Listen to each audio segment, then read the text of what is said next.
Who exactly is this Easter Bunny, and how was it able to hop so prominently into view on this highest of holy days in the Christian faith, with no documented connection to the resurrection of Christ celebrated by the faithful? The origins of the relationship between the candy-bearing hare and the most important and oldest festival of the Christian Church is, as they say, complicated. The relationship today is unfortunate. While there is no biblical reference to rabbits figuring into the Easter tale, there is loose basis for its supporting role appearance on a day pasturing Christ as the ultimate protagonist. But let's state it up front, that role is decidedly tenuous. More from a crosspatch. The rabbit is mentioned in the Bible, but the reference isn't flattering. Leviticus chapter 11, 6, ? The hare, for even though it chews the cud, it does not have divided hoofs.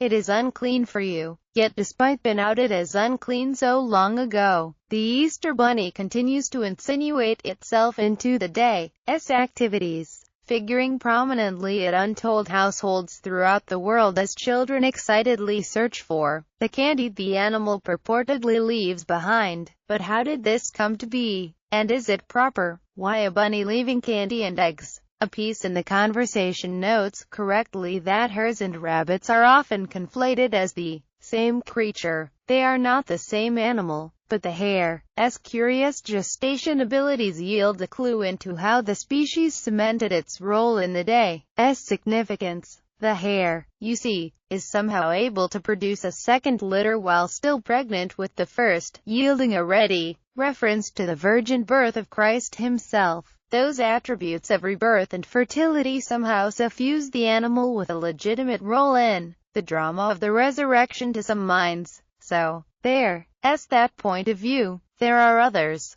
The Three Hares Project was formed in 2000, aimed at researching and documenting the ancient symbol of the hare in relation to religion in general. The conversation reports that evidence of its usage have been traced to ancient China. Titian, as painting the Madonna of the rabbit, indirectly contributed in casting the rabbit as a player in the Passion Play. There, as Mary holding the rabbit in the foreground, simultaneously alluding to both her virginity and fertility. It's a white rabbit too, a not-so-veiled reference to Mary's purity. But even those examples yield conundrums. Linking rabbits with purity and virginity is odd, however, since they were also associated with prolific sexual activity. The conversation notes. So much so that Playboy founder Hugh Hefner settled on the animal as metaphor for his empire, based on an anachronistically sexist view of women as sexual objects. Enough said on that matter.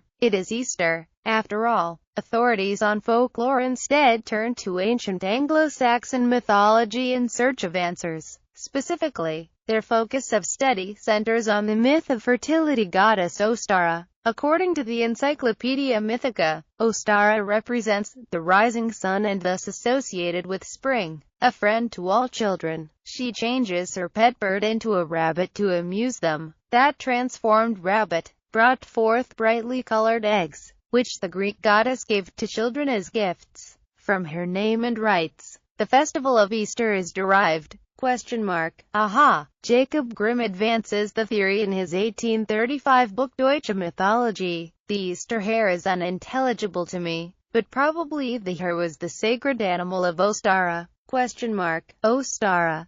Stre seems therefore to have been the divinity of the radiant dawn, of upspringing light, a spectacle that brings joy and blessing, whose meaning could be easily adapted by the resurrection day of the Christian God. The Venerable Bede, an 8th-century scholar, did his part in advancing the Ostara link in his typical venerable manner. He posited the word Easter as being derived from Eostra, an alternative version of the name Ostara.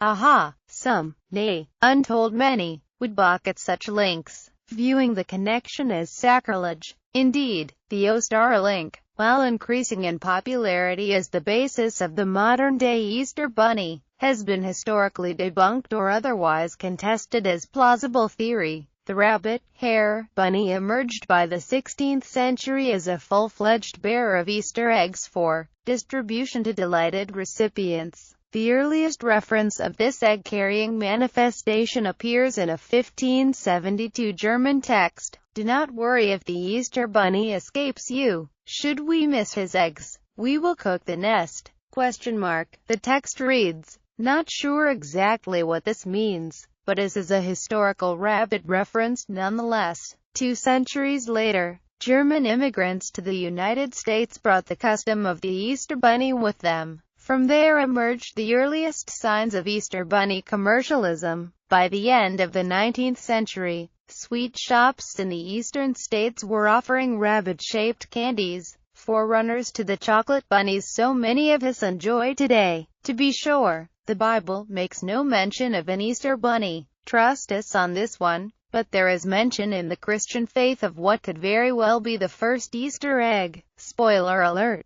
it wasn't delivered by